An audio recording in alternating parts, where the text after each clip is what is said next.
Tes, tes. Baik, oke.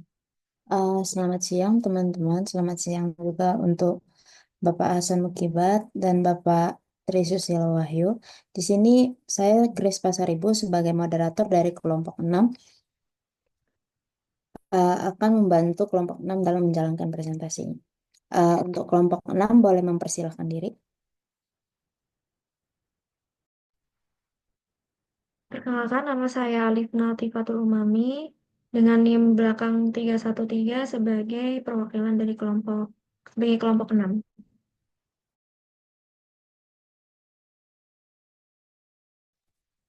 Saya Naila Alfitria dengan NIM belakang 184. Saya Daniel Sebastian Tito dengan NIM belakang 312.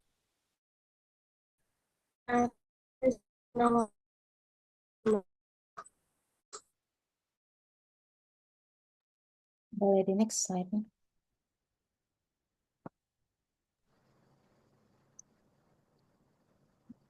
Untuk kelompok 6 dipersilahkan.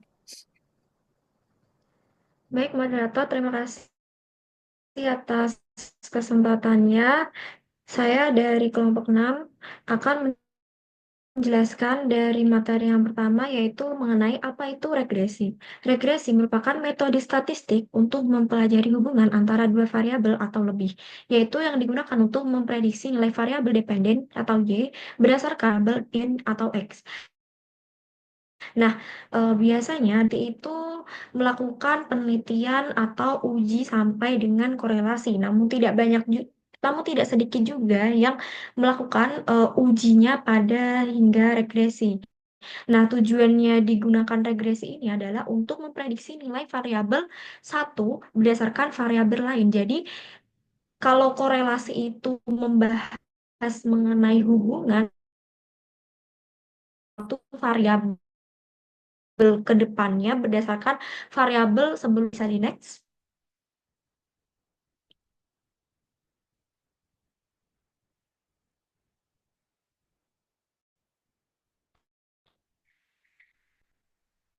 Nah, jadi regresi ini terbagi menjadi beberapa bagian. Yang pertama itu ada regresi linear. Regresi linear adalah teknik statistik yang digunakan untuk model suatu berapa variabel namanya independen yang hasil dari prediksi tersebut namanya variabel dependen. Syarat untuk dilakukan analisis regresi linear ini adalah yang pertama, kedua variabel ini memiliki hubungan kausalitas atau sebab akibat. Yang kedua, variabel diukur dalam skala interval atau rasio. Yang ketiga, residu atasnya dari dan menggunakan uji normal atau uji normalitas. Selanjutnya, adanya hubungan atau korelasi yang kuat antara kedua variabel. Jadi harus dilakukan yang namanya analisis korelasi terlebih dahulu. Bisa di next? Nah, kita masuk dari subbab regresi linear, yaitu yang pertama adalah regresi linear sederhana. Regresi linear sederhana merupakan teknik statistik sama seperti regresi dan regresi linear yang digunakan untuk membuat model dan menyelidiki pengaruh satu variabel independen terhadap satu variabel dependen.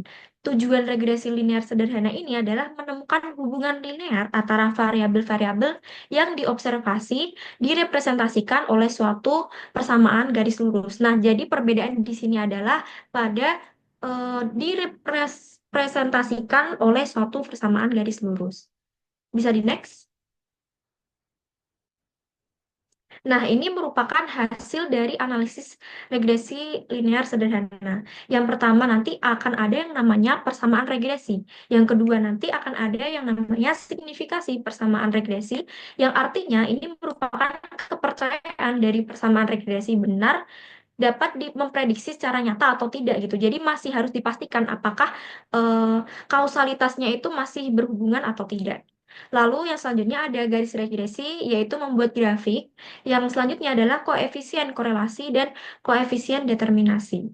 Bisa di next? Nah, yang pertama ini kita akan membahas mengenai langkah-langkah dalam analisis regresi linear sederhana.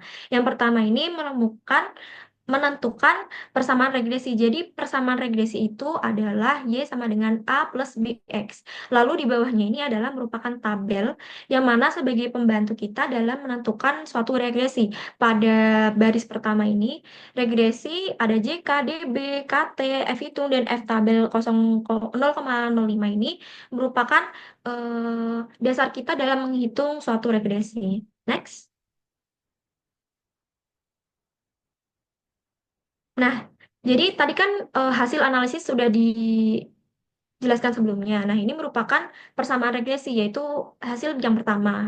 Merupakan eh, salah satu metodenya yaitu dengan metode kuadrat terkecil. Dengan rumusnya yaitu kita harus menentukan A terlebih dahulu. Yaitu merupakan sigma Y dikali sigma X kuadrat dikurangi sigma X dikali sigma XY dibagi N dikali sigma X kuadrat dikurangi sigma X kuadrat. Lalu kita juga mencari B-nya dengan cara N sigma dikali sigma XY dikurangi sigma X dikali sigma Y dibagi N dikali sigma X kuadrat dikurangi sigma X kuadrat. Sehingga diperoleh persamaan regresi seperti pada persamaan satu. Bisa di next? Nah, ini merupakan contoh dari bagaimana cara menghitung regresi linear sederhana, yaitu seorang pengusaha sepatu melakukan penelitian untuk mengetahui pengaruh biaya pemasangan iklan terhadap hasil penjualan produknya. Nah, kita bisa tahu bahwa ini adalah pengaruh biaya pemasangan iklan ini adalah variabel independen, sedangkan hasil penjualan produk ini merupakan variabel dependen. Data diberikan pada tabel, ini datanya. Untuk itu, dilakukan analisis regresi linear sederhana sebagai berikut. Diasumsikan bahwa data telah memenuhi prasyarat analisis regresi linear sederhana. Jadi, pemasangan iklan ini adalah X, sedangkan eh, hasil penjualan produk adalah Y. Ada 4, 5, 4, dan sebagainya, sangat fluktuatif, Y-nya juga. Bisa di next. Nah, ini adalah cara menghitungnya. Kita menggunakan tabel bantu, yaitu setelah X dan Y, kita ada tabel XY.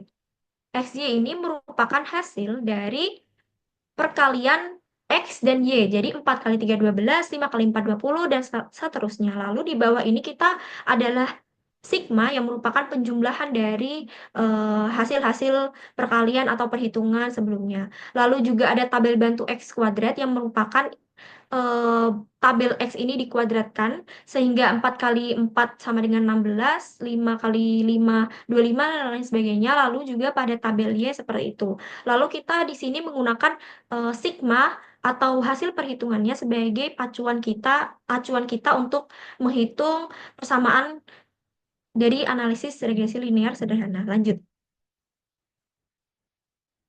Nah, kita tadi tahu bahwa rumus utamanya merupakan Y sama dengan A plus BX. Lalu kita mencari A-nya terlebih dahulu dengan cara kita masukkan data-data sebelumnya ke dalam rumus sehingga didapatkan A adalah negatif 0,288. Lalu kita juga cari B, caranya sama seperti sebelumnya yaitu memasukkan angka ke dalam rumus sehingga diperoleh bahwa B adalah 0,899. Dengan memasukkan rumus Y sama dengan A plus BX, Y didapat bahwa hasilnya merupakan min 0,288 ditambah 0,899 X. Nah, ini juga berlaku ketika kita ingin mencari X. Nanti diubah-ubah aja angkanya dan dimasukkan rumusnya. Bisa di next.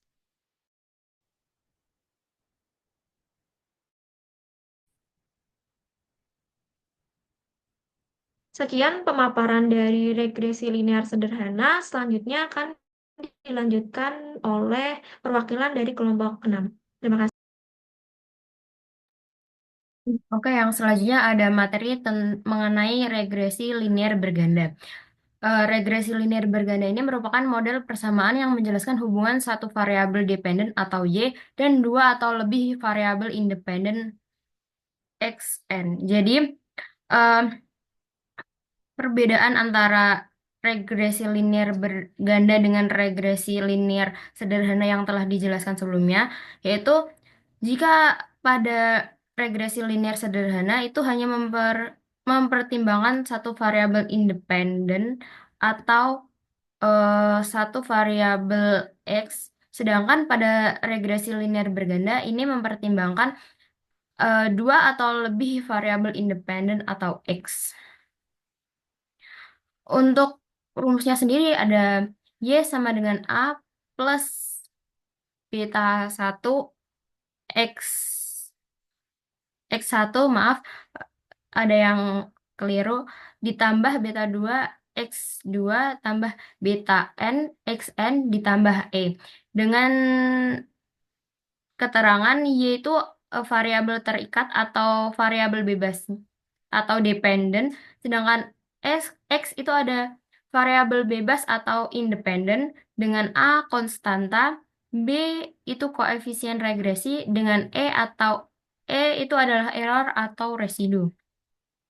Nah, dalam regresi linear berganda ini ada asumsi yang diterapkan. Yang pertama itu ada linearitas. Linearitas ini untuk memperhitungkan hubungan antara variabel dependen dengan variabel independen yang harus linear. Yang kedua ada independensi. Jadi ini tuh variabelnya tuh harus independen antara satu sama lain. Yang ketiga ada normalitas residual. Jadi residu itu harus mendekati distribusi normal. Yang keempat ada homoskedastisitas, yaitu variansi residu itu harus konsisten. Yang kelima ada non-multikolinearitas. Jadi variabel independen ini tidak boleh memiliki korelasi yang tinggi antara satu sama lain. Nah, selanjutnya ada uji asumsi dalam regresi linear berganda. Yang pertama ada uji normalitas. Jadi uji ini dilakukan untuk memeriksa apakah residu berdistribusi ini normal. Jadi distribusi normal residu ini bisa menunjukkan bahwa kesalahan dalam model secara acak tersebar. Yang kedua ada uji linearitas. Jadi uji ini dilakukan untuk mengevaluasi hubungan antara variabel independen dan dependen yang bersifat linear. Yang ketiga ada uji multikolinearitas. Uji ini dilakukan untuk menentukan apakah ada korelasi tinggi antara variabel independen. Uji multikolinearitas yang tinggi antara variabel independen bisa menyebabkan masalah dalam estimasi koefisien regresi. Yang selanjutnya ada uji heteroskedastisitas. Uji ini dilakukan untuk memastikan bahwa variansi residu ini konsisten. Yang selanjutnya ada uji independensi. Uji ini dilakukan untuk memastikan bahwa observasi dalam data ini bersifat independen. Yang selanjutnya ada contoh soal terkait regresi linear berganda.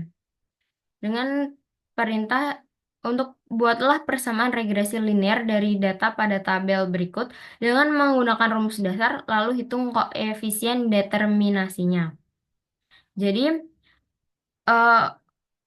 ada 2X yang digunakan di sini. Yang pertama, variabel bebasnya atau X yang pertama adalah usia, X kedua adalah tinggi, dengan Y atau variabel dependennya adalah berat badan.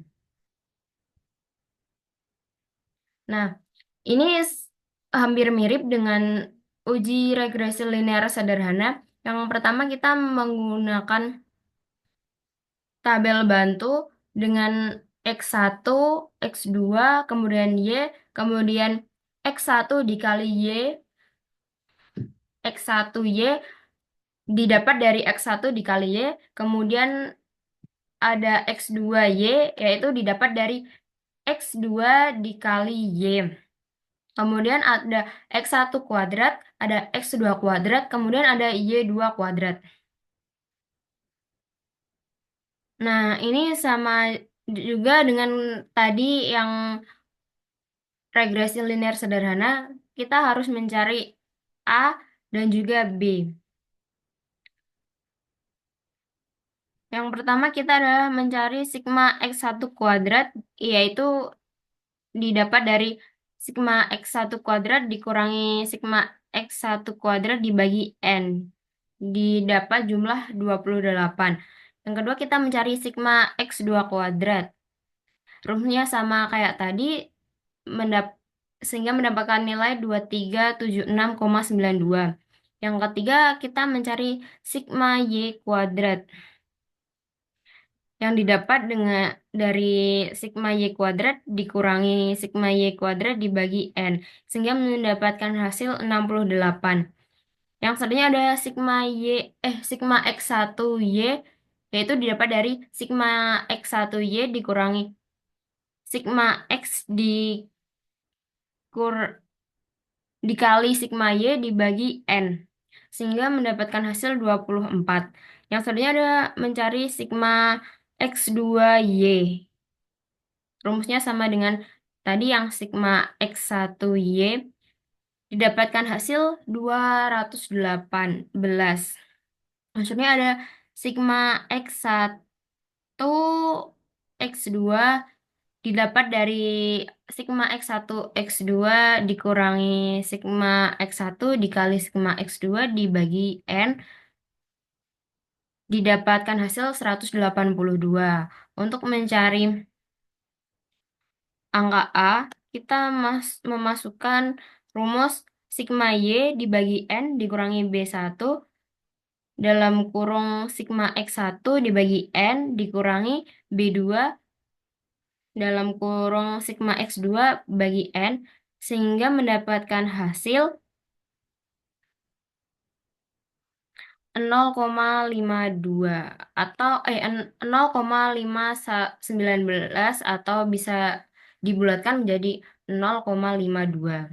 Untuk yang B, kita bisa mencari dengan rumus sigma sigma X1 kuadrat dikali sigma X2Y dikurangi sigma X1 X2 dikali sigma X1Y dibagi sigma X1 kuadrat dikali sigma X2 kuadrat dikurangi sigma X1 X2 kuadrat, sehingga didapatkan hasil 0,169 atau bisa juga dibulatkan menjadi 0,17. Nah, jadi dari persamaan tersebut, persamaan regresi berganda Y adalah 128,2 dikurangi 0,52 X1 dikurangi 0,17 X2. Atau yang bisa kita hitung Rx1 Rx2 Y sama dengan B1 dikali sigma X1Y ditambah B2 sigma X2Y dibagi sigma Y kuadrat. Diakarkan. Sehingga mendapatkan hasil 0,85. Juga setelah itu kita hitung menggunakan F hitung dengan rumus R kuadrat dalam kurung N kurang M kurangi 1 dibagi M dikali dalam kurung 1 dikurangi R kuadrat, sehingga kita mendapatkan hasil 11,74. Nah, jika dilihat pada tabel tersebut, F tabel ini memiliki nilai sebesar 4,26, sehingga dapat disimpulkan bahwa HO ditolak sedangkan HA diterima. Dengan kata lain, pada data di atas, usia serta tinggi badan itu berpengaruh terhadap berat badan. Karena nilai absolut B1 lebih besar daripada nilai B2, maka dapat dikatakan bahwa usia lebih berpengaruh terhadap berat badan. Nah, tadi kan udah ada keterangan di tab soal ya, kalau H0 itu usia dan tinggi badan tidak berpengaruh terhadap usia dan tinggi tidak berpengaruh terhadap berat badan. Ini maaf salah. Yang HA itu usia dan tinggi badan berpengaruh terhadap tinggi badan. Nah, begitu. Untuk selanjutnya saya serahkan ke teman saya.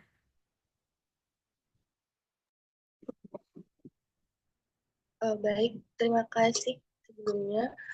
Selanjutnya yaitu regresi polinomial. Nah, regresi polinomial sendiri merupakan model regresi yang hubungan antara variabel bebas X dan variabel Y dimodelkan menggunakan polinomial. Nah, regresi polinomial ini berguna untuk menyesuaikan kumpulan data yang grafiknya berupa kurva polinomial. Jadi, jika dot plot suatu data berbentuk parabola, sebaiknya dibuat model regresi kuadratik daripada model regresi linear. Dengan cara ini, persamaan model regresi akan lebih sesuai dengan sampel data. Next.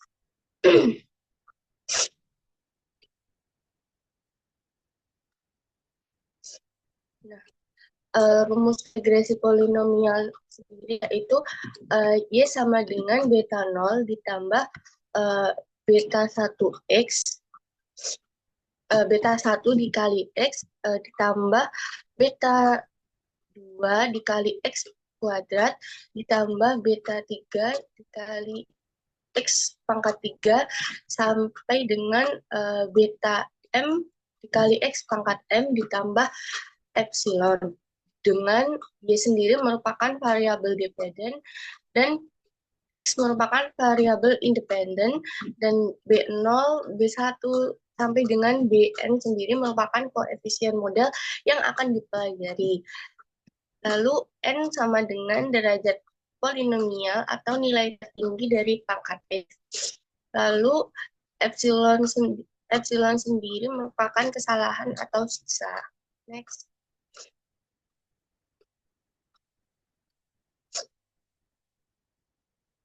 Nah, jika kita mempunyai sampel dengan jumlah total N pengamatan, kita dapat mengusulkan model regresi polinomial dalam bentuk matriks seperti yang ada pada gambar. Jadi, D1 sama dengan 1 dalam kurung 1 atau X1 atau X1 pangkat 2 sampai dengan X1 pangkat M dikali dengan beta 0 ditambah dengan epsilon 1 dan seterusnya sampai dengan YM sama dengan 1 atau XN atau XN pangkat 2 sampai dengan XN pangkat M dikali dengan beta M ditambah epsilon M. Next.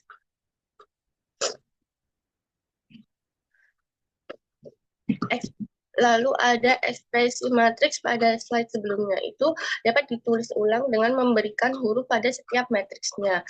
Seperti Y sama dengan X beta ditambah epsilon. Jadi dengan menerapkan kriteria kuadratik, kita dapat memperoleh rumus untuk memperkirakan koefisien model regresi polinomial yaitu beta topi sama dengan X pangkat T dikali X pangkat negatif 1 dikali X pangkat T dikali Y. Next.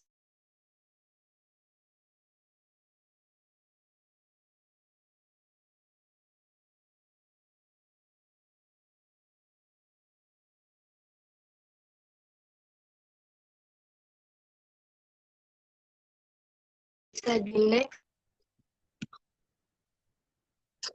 Nah, selanjutnya ada langkah-langkah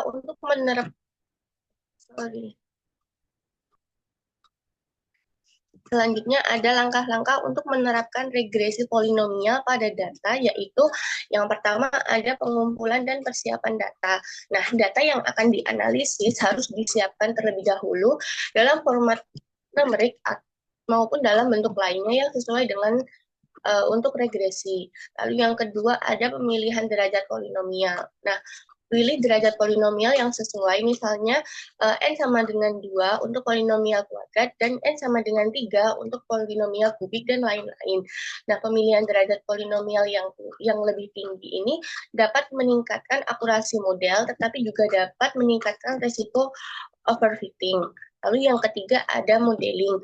Nah, menggunakan teknik regresi polinomial untuk memodelkan data, model ini dapat dihitung menggunakan metode kuadrat terkecil untuk mencari nilai koefisien beta 0, beta 1, sampai dengan beta n.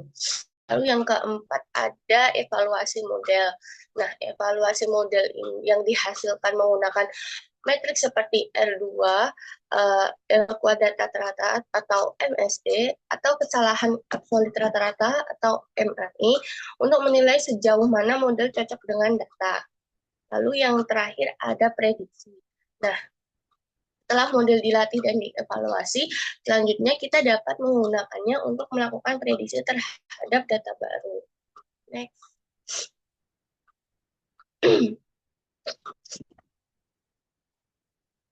Lalu ada kelebihan dan kekurangan regresi polinomial. Nah, kelebihannya sendiri ada dua. Yang pertama ada fleksibilitas model, di mana regresi polinomial sendiri dapat menangkap hubungan yang lebih kompleks dan nonlinear antara variabel. Lalu yang kedua ada mudah diimplementasikan. Nah, proses perhitungan regresi polinomial sendiri relatif mudah dan tersedia di banyak perangkat lunak statistik dan bahasa pemrograman. Lalu kekurangannya yang pertama ada overfitting, yaitu apabila derajat nominal terlalu tinggi, maka model dapat mengikuti data pelatihan dengan sangat baik, tetapi kurang mampu memprediksi data baru secara akurat. Yang kedua ada kesulitan dalam interpretasi. Nah, apabila derajat nominal sendiri meningkat, maka semakin sulit untuk menginterpretasikan model dikarenakan koefisien menjadi semakin kompleks. Yang ketiga ada kompleksitas perhitungan. Model polinomial derajat tinggi membutuhkan lebih banyak perhitungan yang dapat mempengaruhi kecepatan proses analisis untuk data set besar. Next. Nah, ada contoh model regresi polinomial. Jadi, sebelumnya itu perlu diingat bahwa model regresi polinomial sendiri harus dilakukan jika grafik data berbentuk kurva polinomial. Misalnya, jika dot plot berbentuk kurva kubik, maka kita perlu membuat model regresi polinomial derajat 3. Next. Nah, seperti pada gambar di layar, dot data tersebut bentuk kuadrat karena semakin kita meningkatkan nilai variabel independen, maka variabel dependen akan tumbuh lebih cepat. Dalam hal ini model regresi linear telah dilakukan dan seperti yang dapat kita lihat, model tersebut tidak sesuai dengan titik-titiknya karena memiliki bagian yang garisnya berada di bawah semua titik dan bagian garisnya berada di atasnya. Next.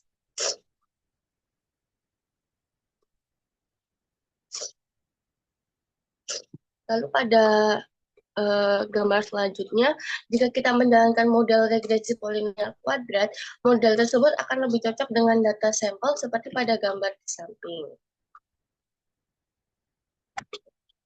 Next.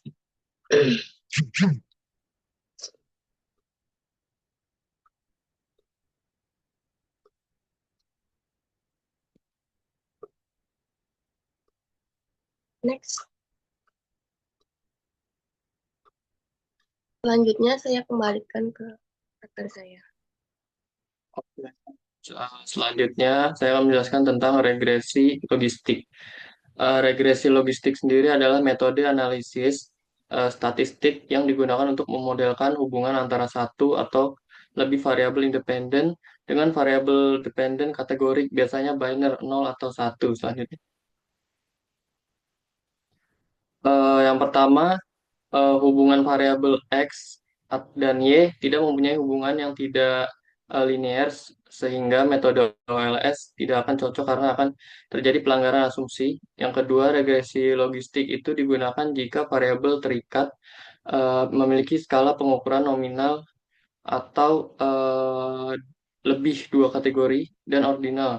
Yang ketiga, sedangkan variabel bebas X memiliki skala pengukuran kontinu atau kategorik. Selanjutnya tujuan tujuan regresi logistik. Yang pertama, persamaan regresi logistik dapat digunakan untuk menghitung peluang. Yang kedua, bisa untuk melihat perbedaan karakteristik antara dua kelompok. Yang ketiga, mengetahui faktor-faktor variabel bebas yang mempengaruhi. Selanjutnya, jenis-jenisnya ada tiga jenis. Yang pertama, logistik biner, yaitu variabel terikat Y memiliki dua kategori. Yang kedua ada logistik multinomial. Variabel terikat Y memiliki lebih dari dua kategori. Yang ketiga ada logistik ordinal, yaitu variabel terikat Y yang merupakan data ordinal. Selanjutnya bisa dilihat di gambar berikut dengan jika kita memasukkan yang bertipe numerik apapun, tetapi variabel yang keluar akan berupa binary. Nilainya akan 0 atau 1 yang menunjukkan nilai salah atau benar, kemudian menyesuaikan kurva berbentuk S yang disebut fungsi logistik. Kemudian kurva ini dapat digunakan untuk membuat prediksi probabilitas apakah suatu kejadian akan terjadi atau tidak. Bisa diperhatikan bahwa ada titik tengah, ini di mana terdapat campuran kasus benar atau salah. Jika titik ini mengikuti tren transisi yang meningkat, jika menunjukkan suatu kejadian lebih mungkin terjadi atau tidak terjadi, kalian bisa melihat bahwa kurva berbentuk S itu akan naik atau turun. Kita kemudian dapat memanfaatkannya untuk memprediksi probabilitas antara 0 dan 1. Selanjutnya. Nah, di sini adalah fungsi yang menghasilkan kurva berbentuk S. Yang pertama ini X ini adalah fungsi yang menghasilkan kurva berbentuk S. Terus ini ada minus X ini adalah eksponensial dengan pangkat negatif dari X, artinya semakin besar nilai X, maka pangkat minus X ini semakin kecil atau mendekati 0 dan sebaliknya.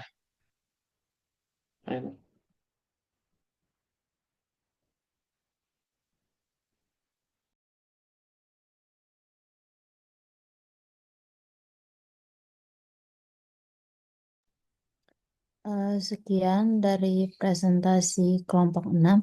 Terima kasih kepada anggota kelompok 6 yang telah mempresentasikan materi mengenai regresi dengan baik.